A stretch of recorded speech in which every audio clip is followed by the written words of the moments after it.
क्या पुर्तगाल में file lock करवा के आप अपने कंट्री वापस जा सकते हो, पाकिस्तान या इंडिया या जहाँ से भी आप आए हो?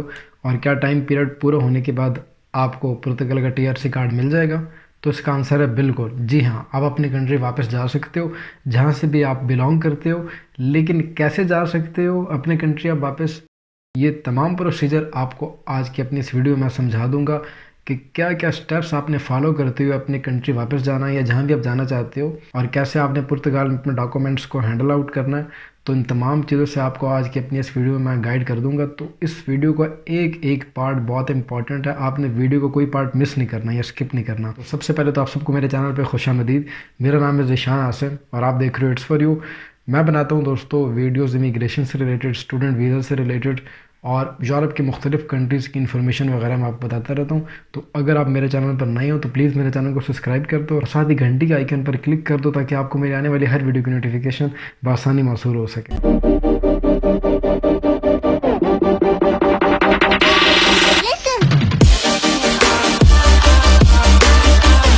तो चलो दोस्तों वीडियो को स्टार्ट करते हैं। फ्रेंड्स, अगर आप पुर्तगाल में अपनी फ़ाइल लॉक करवाते हो और आप वापस जाना चाहते हो अपनी कंट्री पाकिस्तान या इंडिया या जहाँ से भी आप बिलोंग करते हो, बांग्लादेश या नेपाल या इवन के मिडल ईस्ट की किसी कंट्री से जहाँ से भी आप बिलोंग करते हो, तो वापस आप जा सकते हो और आप वापस पुर्तगाल भी आ सकते हो। लेकिन अब काफ़ी सारे लोग ये सवाल करते हैं कि हमारे पास जो वीज़ा है वो इटली का वीज़ा है, हमने फ़ाइल पुर्तगाल में लॉक करवा रखी है, अब हम इटली वापस आके वापस पाकिस्तान जाएं और फिर हम पाकिस्तान से वापस इटली आएंगे तो हमारे पासपोर्ट पे स्टैंप्स लगेंगी कि आप तो एग्ज़िट हो गए हो इटली से और दोबारा आप पाकिस्तान से एग्ज़िट हो गए, दोबारा इटली में इंटर हुए हो। तो जब हम अपनी फिंगर्स देने जाएंगे सैफ में या अपना कार्ड लेने जाएंगे तो हमसे इमिग्रेशन ऑफिसर जो है तो वो क्वेश्चन नहीं करेगा कि भाई आपने तो पुर्तगाल में फ़ाइल लॉक करवा रखी थी और आप पाकिस्तान जा रहे हो, इटली घूमने फिरने जा रहे हो, और ये कैसे मुमकिन है? तो इन सब का सवाल आपकी फ़ाइल में ही छुपा हुआ है जो आपने फ़ाइल लॉक करवाई है।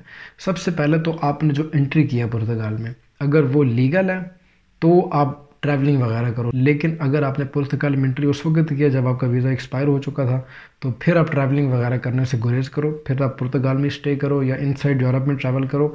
आप यूरोप को छोड़ो मत, क्योंकि एक मरतबा आपने यूरोप को छोड़ दिया, लीव कर दिया, तो फिर जब आप वापस आते हो और आपके पासपोर्ट पे स्टैंप लगती है एंट्री और एग्ज़िट की, तो उसके बाद अगर आप अपने फिंगर्स देने जाओगे तो फिर मसला बन जाएगा। मिसाल के तौर पे आपके पास जर्मनी का स्टूडेंट कार्ड है, आप पुर्तगाल गए, आपने वहाँ पर अपनी एंट्री करवाई, आपको उस वक्त वीज़ा जो था वो वैलिड था और आपके पास जर्मन वीज़ा था, आपने अपनी एंट्री करवाई, एज ए आपके पास स्टूडेंट कार्ड था जर्मनी का, आप स्टूडेंट थे जर्मनी में। अब अपनी फ़ाइल वहाँ पे लॉक करवाने के बाद आप पाकिस्तान वापस जाना चाहते हो या इंडिया वापस जाना चाहते हो तो ऑफ़ कोर्स आप वहाँ से टिकट कराओगे और वहाँ से आप पाकिस्तान चले जाओगे या इंडिया चले जाओगे। लेकिन जिस वक्त आप शेंजन एरिया को लीव करोगे तो आपके पासपोर्ट पे स्टैंप लग जाएगी कि आपने पुर्तगाल से लीव कर दिया शेंजन एरिया को और आप वापस जा रहे हो। जब आप पाकिस्तान में जाओगे तो ऑफ़कोर्स पाकिस्तान में एंट्री की स्टैंप लगेगी, या अगर आप इंडिया जाओगे तो ऑफ़कोर्स इंडिया में भी आपके पासपोर्ट के ऊपर स्टैंप लगती है एंट्री की। और उसके बाद जब आप वापस आओगे जर्मनी तो ऑफ़ कोर्स जर्मनी में या जिस कंट्री में भी आप आ रहे हो तो वो कंट्री आपका दोबारा एंट्री करेगी कि भैया आप दोबारा शेंजन एरिया में एंटर हो चुके हो। तो उसके बाद जब साल के बाद 2 साल के बाद जब आपको फिंगर्स की ईमेल आ जाती है पुर्तगाल से और आप अपना पासपोर्ट और अपने डॉक्यूमेंट लेके इमिग्रेशन ऑफिसर के पास जाते हो तो वो जब चेक करेगा आपके पासपोर्ट के ऊपर स्टैम्प्स वगैरह तो आपसे क्वेश्चन कर सकता है कि आपने पुर्तगाल में फ़ाइल लॉक करवा रखी थी और आप बीच में पाकिस्तान भी चले गए और फिर पाकिस्तान से वापस भी आ गए, तो ये कैसे? तो फिर आप उनको बता सकते हो कि भाई मैंने जो एंट्री करवाई थी पुर्तगाल में, जब मैंने अपनी फ़ाइल लॉक करवाते वक्त एंट्री कराई थी, मेरी जो पुर्तगाल में एंट्री थी वो लीगल एंट्री थी। मैं एज ए जर्मनी में स्टडी के ऊपर आया था यूरोप में और मैं जर्मनी से पुर्तगाल आया था और मेरा वीज़ा वैलिड था जब मैंने एंट्री करवाई थी।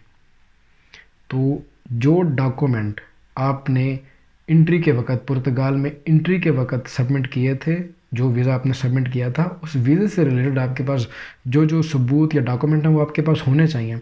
फ़र्ज़ करें आपने उस वक्त जिस जर्मन यूनिवर्सिटी में आप स्टूडेंट थे तो उस यूनिवर्सिटी का जो एडमिशन लेटर आपको मिला था वो एडमिशन लेटर, उस यूनिवर्सिटी के कुछ प्रूफ्स वगैरह कि आप वाकई उस यूनिवर्सिटी के स्टूडेंट हैं, तो वो प्रूफ्स वगैरह भी आपने साथ लेके जाने हैं क्योंकि इमिग्रेशन ऑफिसर आपसे क्वेश्चन कर सकता है। अच्छा, ये तो उस सिनेरियो में होगा कि इमिग्रेशन ऑफिसर आपके पासपोर्ट पर स्टैम्प्स वगैरह देखने के बाद सवाल कर सकता है कि आपने बीच में शेंजन एरिया को स्किप क्यों किया।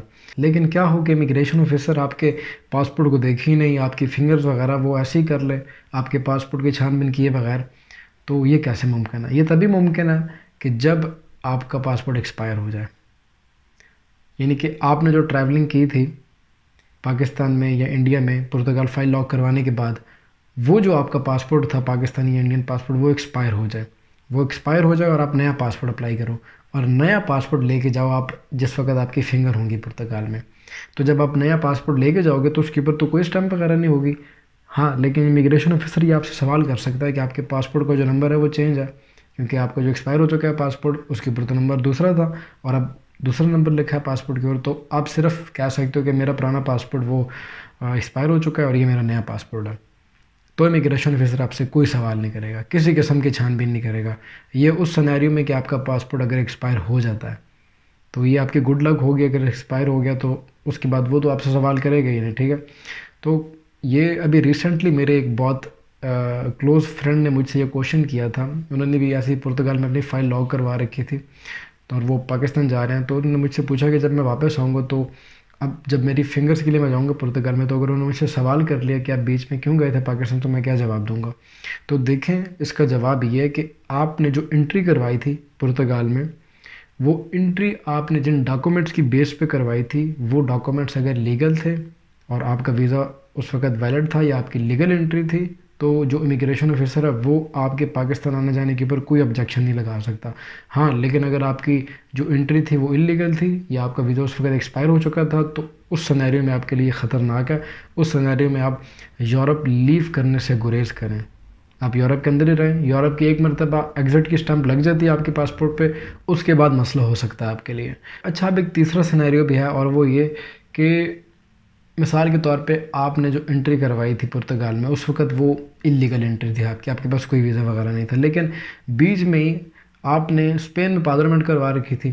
तो पुर्तगाल में फ़ाइल लॉक करवाने के फ़ौरन बाद आपके स्पेन के कागज़ आ गए और अब आप स्पेन के जो अब आपको कागज़ मिल गए, तो अब आप चाहते हो कि आप पाकिस्तान वापस चले जाओ या इंडिया वापस चले जाओ स्पेन के डॉक्यूमेंट्स के ऊपर।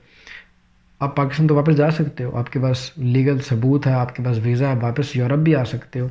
लेकिन जिस वक्त फिंगर करवाने के लिए आप शेफ में जाओगे तो वो फिर आपसे पूछेंगे कि आपने पाकिस्तान ट्रैवल कैसे किया। आपकी तो एंट्री भी इलीगल थी, आप तो उस वक्त आए थे पुर्तगाल जब आपके पास वीज़ा नहीं था।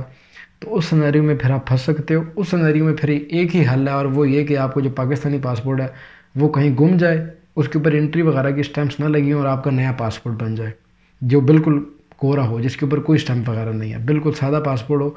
और वो पासपोर्ट लेके जब आप जाओगे सेफ के ऑफिस में तो वो कोई सवाल नहीं कर सकते। कि ओवरऑल वीडियो बनाने का मकसद ये है कि आप पुर्तगाल में फ़ाइल लॉक करवाने के बाद अपने कंट्री वापस जा सकते हो, लेकिन सिर्फ़ और सिर्फ उसी सिनेरियो में कि अगर आपकी एंट्री लीगल हो पुर्तगाल में। अगर इलीगल है और उसके बाद किसी तरीके से आपको कोई और वीज़ा मिल गया किसी कंट्री का और आप पाकिस्तान वापस जाना चाहते हो और वापस पुर्तगाल आना चाहते हो, तो उस सिनेरियो में मसला हो सकता है। उस सिनेरियो में फिर एक ही हल है कि आपका पासपोर्ट गुम जाए, कहीं पे वो गुम जाए और फिर आप नया पासपोर्ट बनवा के लेके जाओ। फिर हम वैसे कोई ऑब्जेक्शन नहीं लगा सकते क्योंकि नए पासपोर्ट पर तो कोई स्टैम्प होगी ही नहीं। बिल्कुल कोरा पासपोर्ट आप लेके जाओ एम्बेसी में फिंगर करवाने के लिए, वो आपसे कोई सवाल नहीं करेंगे। लेकिन अगर आपकी एंट्री लीगल है और आप पुर्तगाल में यानी कि ऐसे इंटर हुए हो कि आपके पास जो आपका वीज़ा था वो वैलिड था, आप स्टूडेंट वीज़ा के थ्रू यूरोप में आए थे या वर्क वीज़ा के थ्रू, तो आपके पास अपनी कंपनी से रिलेटेड या अपनी यूनिवर्सिटी से रिलेटेड सारे ऑफिशियल डॉक्यूमेंट्स मौजूद होने चाहिए अगर आप बीच में पाकिस्तान ट्रैवल करते हो तो। क्योंकि जब आप फिंगर देने जाओगे तो जो इमिग्रेशन ऑफिसर है वो आपसे क्वेश्चन कर सकता है कि जो आपका वीज़ा है, स्टडी वीज़ा या जो वर्क वीज़ा है आपका, आप उससे रिलेटेड कोई प्रूफ दिखाओ। यानी कि अगर आप प्रूफ मांगता है तो फिर आपने यूनिवर्सिटी का एडमिशन लेटर या अगर आपके पास जो वर्क कॉन्ट्रैक्ट वगैरह था उस वक्त जब आप यूरोप आए थे तो वो वर्क कॉन्ट्रैक्ट वगैरह आपने दिखाना पड़ेगा। तो ये चीज़ें आप अपने माइंड में रख लो। ऑफ कोर्स अगर आपकी एंट्री लीगल है तो आप अपनी कंट्री ट्रैवल कर सकते हो। तो आई होप कि आज की मेरी इस वीडियो से काफ़ी सारे दोस्तों को फ़ायदा हासिल होगा। अगर तो आपको वीडियो पसंद आई है तो प्लीज़ वीडियो को लाइक कर दीजिए। आपके वीडियो को लाइक कर देने से फ्रेंड्स काफ़ी हौसला मिल जाता है और ऐसे वीडियो यूट्यूब आगे मज़ीद लोगों तक भी शेयर करता है। अपना बहुत सारा ख्याल रखिएगा दोस्तों, मिलते हैं इसी तरह की किसी अगली वीडियो में। तब तक के लिए अल्लाह ने के बान, अस्सलाम वालेकुम, बाय बाय।